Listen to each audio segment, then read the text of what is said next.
Hey YouTubers, it's Charlie. This is going to be my Arrow episode 21 video, just careful for spoilers if you haven't seen it yet. Always fun to see the calculator back. Got the big WTF tease at the end, which is kind of where I think the Oliver character is headed. They had that big explainer last week about how Oliver can counter his magic. Sort of there's a version of this where Oliver can channel light magic. So it just seems like we're headed for magical Oliver in the finale, like some big moment where he channels some big magic, even if he doesn't actually gain magical powers. I'm sure Stephen Amell would like to do that, but he seems pretty set on the character staying grounded. So usually Oliver is the character reacting to like all the crazy magical characters around him. So that's kind of like the funny WTF reaction at the end. We're gonna need a bigger Arrow. So top 5 WTF and Easter eggs. There were a couple Easter eggs. I've talked about the Monument Point Easter egg a couple times in videos this year. It's a storyline that Mark Guggenheim, the showrunner from Arrow, wrote for Justice Society right before Flashpoint. Like he basically closed down Justice Society before they rebooted everything for Flashpoint. So Monument Point was a big part of that arc. For number 5,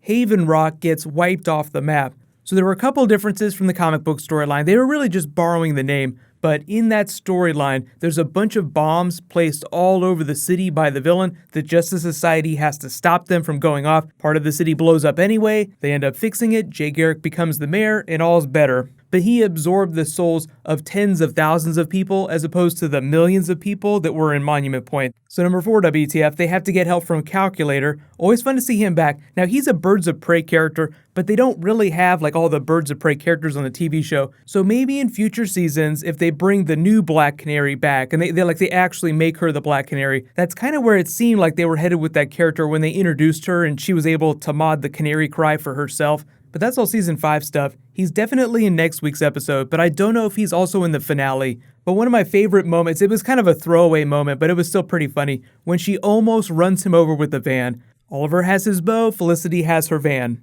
Number 3 though is the Baron Ryder fight in the flashbacks. That was a lot of fun. Just him soaking damage like he's tanking some giant raid fight. So if you forgot, they actually did the same thing to Damien Darhk. They just started filling him full of all kinds of bullets. And the strength that they gain from the totem is limited. There's like a certain quantity. So the more damage you soak, the more energy it drains. That's why they have to keep killing people to refill the tank. But we also saw the scene with Teyana with like the glowy eyes.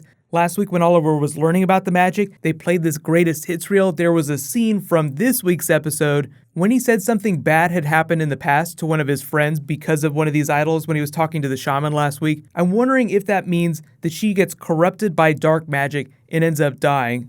But you can kind of see where they're headed with these flashbacks. You know, like once they get away with the idol, they're probably going to be headed for Russia because I think that's where the season 5 flashbacks are supposed to take place. Number 2, Vinnie Jones is back as Brick. Felicity had the nice greatest hits line for season 3, just the writers making fun of themselves. But if you remember, his power is that he just has super strong skin. He's kind of like Luke Cage without super strength. But I actually liked Anarchy's scenes, who is also back with Thea, even though I think they had some pacing issues between the Thea scenes, between the Team Arrow scenes, and between the flashback scenes.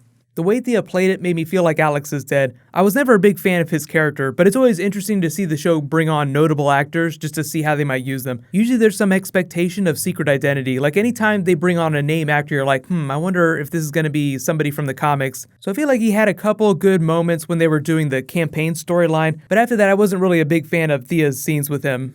I think there are a couple characters they brought on this season to fill out other characters' backstories. Like you have Oliver and all these characters around him, but then when you want to develop other characters like Diggle, you bring in Lila, you have baby Sarah, so you kind of have to do that for all the other characters too. The Alex character was there to give them more room for the Thea character to grow. They brought in both Felicity's parents for similar reasons, just to give her character more room to grow. Number 1 WTF, of course, Damien Darhk absorbing all the souls from Haven Rock. So now he really is the big bad. If you guys don't know what the term big bad means, it's just a way of describing the main villain of a series that's of comparable strength to the hero. So he and the hero go back and forth, that at some point in the story, he gains some artifact or some power and becomes the big bad, someone who is too powerful for the hero to fight. So the hero has to rise to their level by gaining some special power or learning some secret knowledge or something like that. So that's why we've been seeing all this super magical Oliver stuff. Like Oliver will have to rise to Damien Darhk's level in order to counter his magic. But they did say in the finale he's going to get help from a surprising force, so I'm wondering if that's going to be Constantine. But I'll be interested to see how they stick the landing ending. I feel like The Flash was pretty good this week. There were a couple episodes where the pacing was off and some of their logic was a little fuzzy, so it was really nice that this week's episode worked out. Arrow's kind of had the same problem, so I'll be really interested to see how they resolve the plot. But if you didn't know, there are 2 more episodes of Arrow. Same for The Flash too. All the finales will air during the same week, and the same goes for Legends of Tomorrow. And there is a new Legends of Tomorrow on Thursday.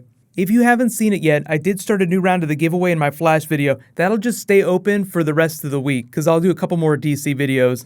But let me know in the comments, what do you think they're talking about when they say Oliver's going to get help from a surprise force? Do you think it's a person like Constantine, or do you think it's some magical twist like one of his tattoos? It would be a really nice surprise for them to bring Constantine back for the finale, but I haven't heard any rumors or seen anything special about that. I am working on a new Voltron video. While you guys wait for that to post, you can click here for this week's episode of The Flash, and you can click here to catch up on Game of Thrones. Thank you so much for watching, everybody. Let's high five. I'll see you guys tonight.